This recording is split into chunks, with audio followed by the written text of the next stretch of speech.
有句説話，呢個世界上好多嘢都係科學解釋唔到，但係時至今時今日，科學又真係幫我哋解釋咗好多嘢。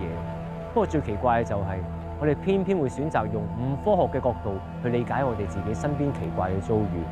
咁如果樣樣嘢都係咁科學嘅，我就唔使企喺度提醒大家，請勿關燈。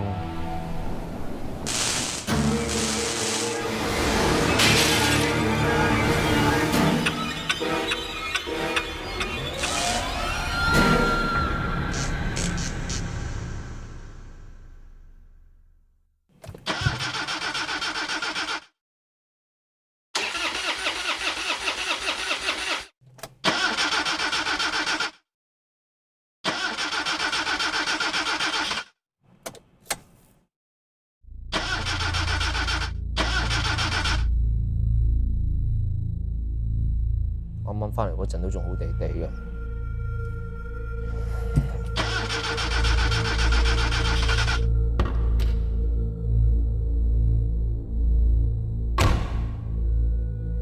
當你架車無啦啦撻唔着，你一定會覺得好黑仔、好猛。但係對我嚟講，可能係一種預兆，係叫我今日盡量唔好揸車。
你係咩人？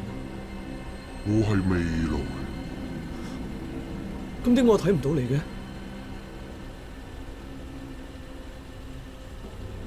因為你睇唔到未來。咁我究竟要點做，先唔會喺度睇到你啊？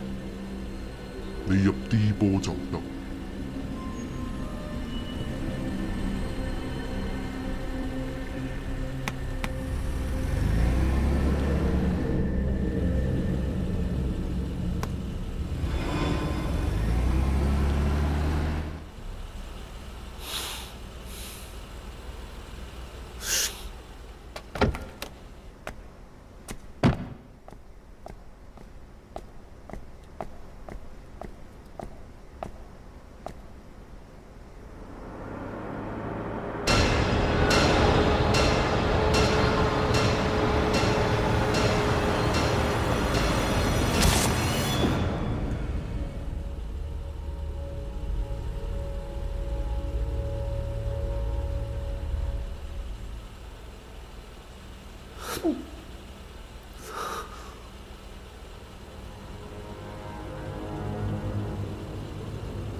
我其實咧成日都會見到一啲過咗身嘅人嘅，咁就喺發夢裏邊見到佢，咁有時會同我傾下偈啊咁。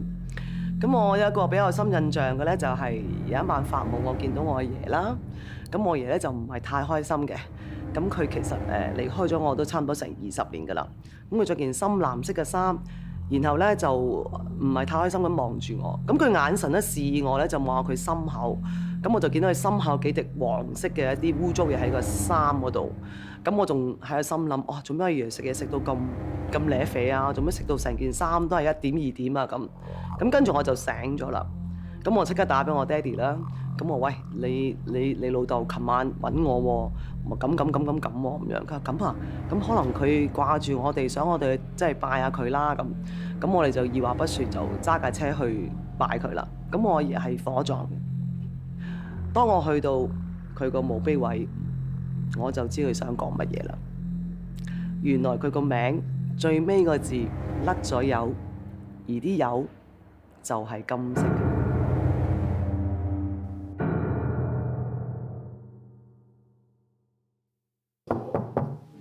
有冇人啊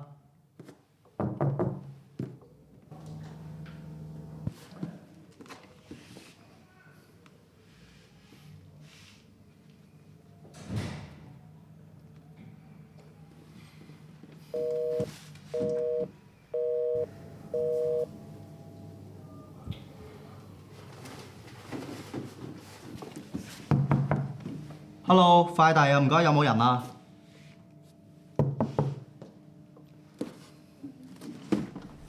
有，係咪有人啊？稍等一下。好。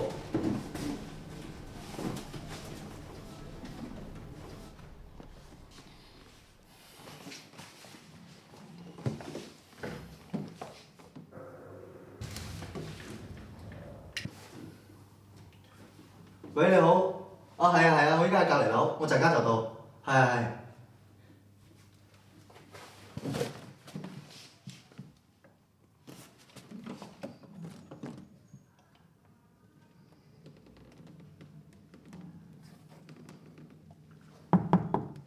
Hello， 快遞啊！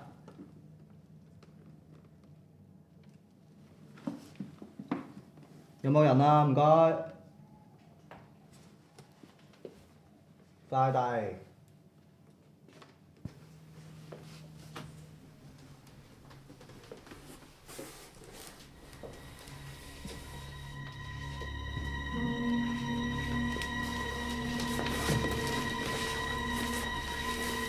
Hello， 有冇人啊？快遞啊！有，稍等一下。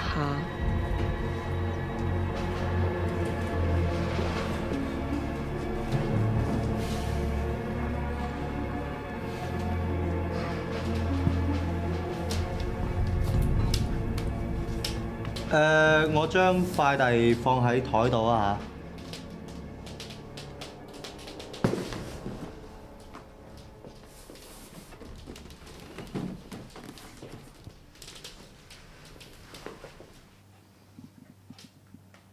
幫我攞入房間。好啊。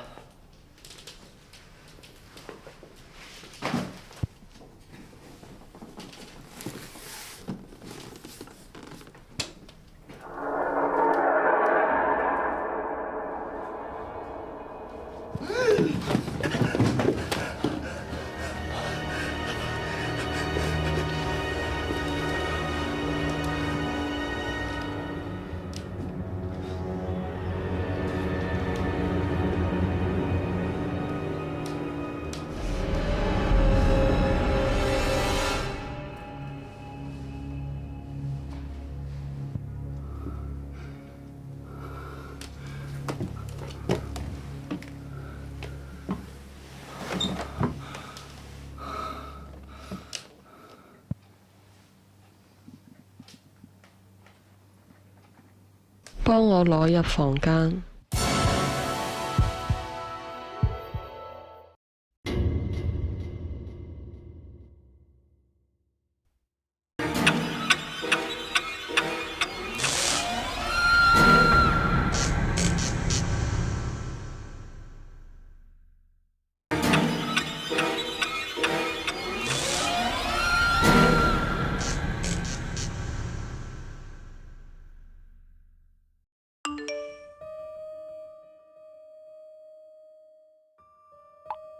哇！你咁嘅衰樣，我實估到啦。唔知啊，唔好再 send 啲咁嘅相嚟啊！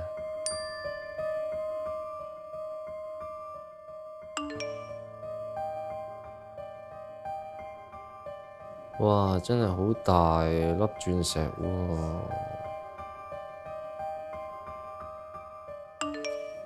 唉，我唔係咁隨便同人做朋友喎。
我記得喺90年代頭咧，香港發生過一個慘劇，喺蘭桂坊嗰度咧有個倒數項目，嗰晚咧就發生咗一件好不幸嘅事，踩死咗好多人。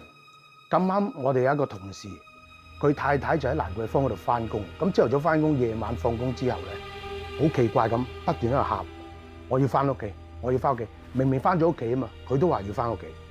咁冇辦法啦，我同事又去到蘭桂坊嗰度又拜又成，做咗好多嘢。啲傳媒仲話佢炒作，係咪想做新聞去令自己出名咧？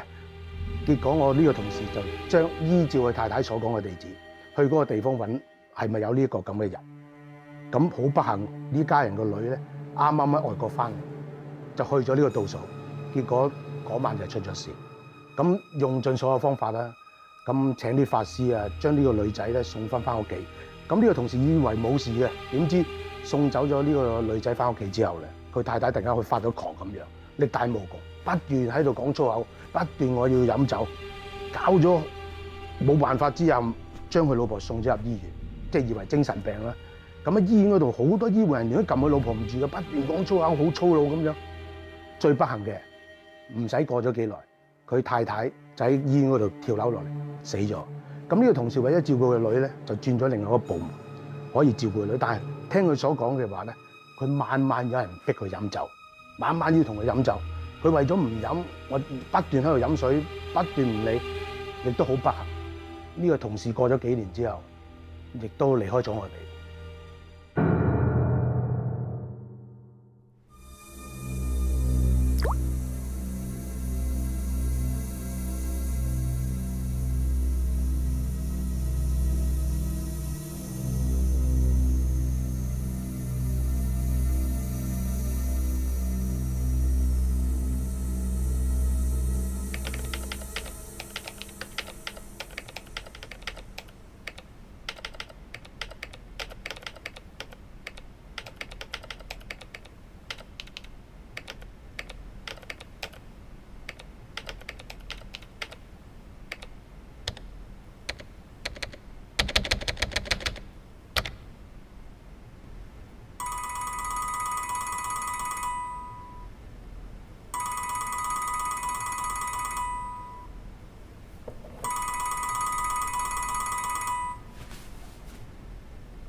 喂，做緊咩啊？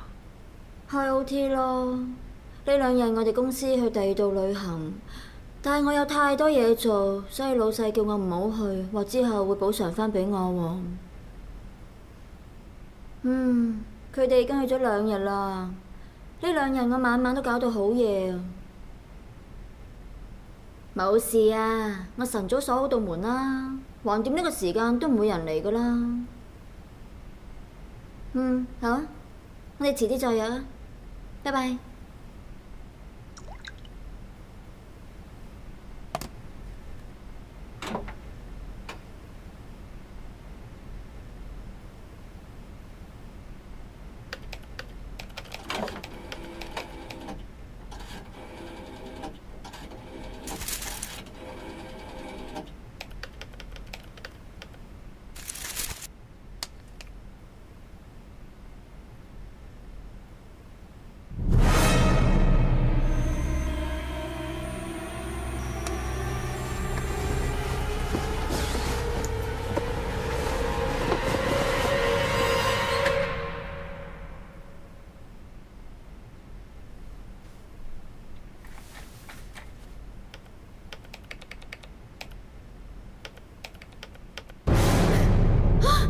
想嚇死人咩？你咩時候返嚟㗎？我哋返嚟嗰陣，架巴士撞咗，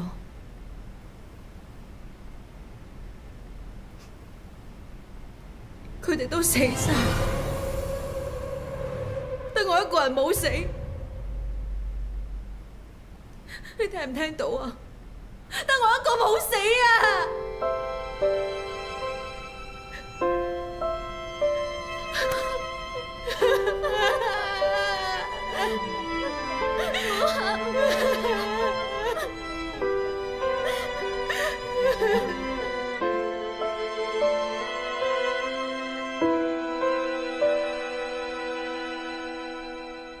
今日凌晨發生咗一宗致命車禍，出事嘅車輛載住一班參加公司旅行嘅員工，車上嘅人全部罹難。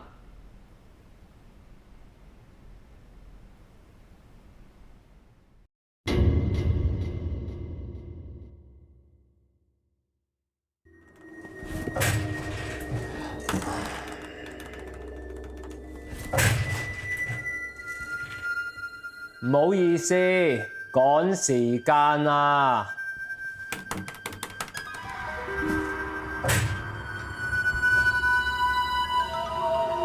有時有啲嘢咧，真係要講出口先得㗎。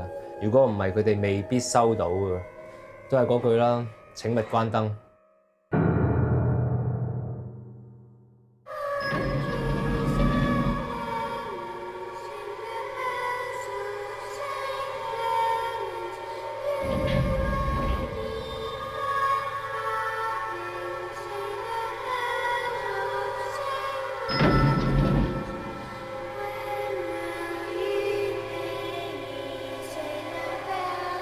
啊！